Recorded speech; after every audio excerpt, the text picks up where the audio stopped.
education today. Education is the most important thing to be successful. Why?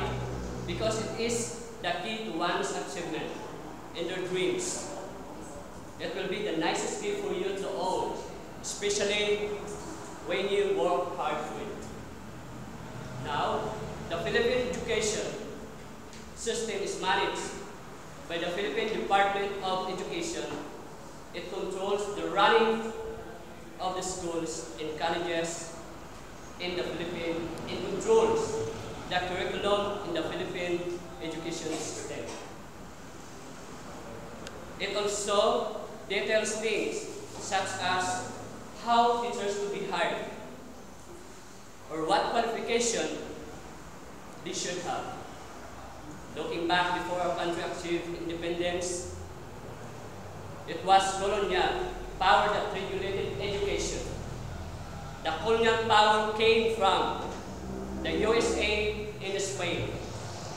The education changed radically since the country achieved independence in 1946. After which, the education system was changed, where the students should start from kinder, get 6 years elementary, and 4-year education in high school, plus the junior and senior high school, which they call K-12 today. And 2 additional year students are trained specialist students, skills and abilities in preparation for college work in life.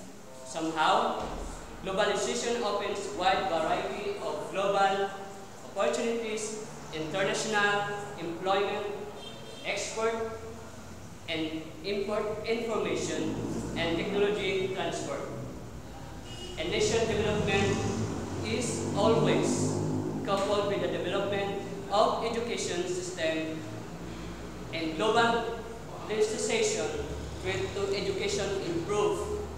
Thus, this nation will not be left behind with the other nation development by, of course, not compromising the loss of the Filipino culture and native languages.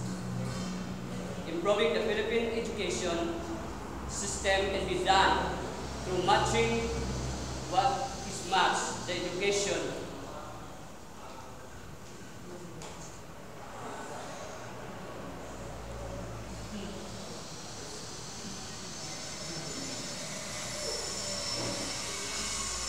that is much education offered to the Filipino that will enhance their global competency while at the same time conserving their culture. In the 21st century, education system deal with the new knowledge, skills, values needed to be competitive in all global markets who are responsible adults, good citizens, both of their country and of the world.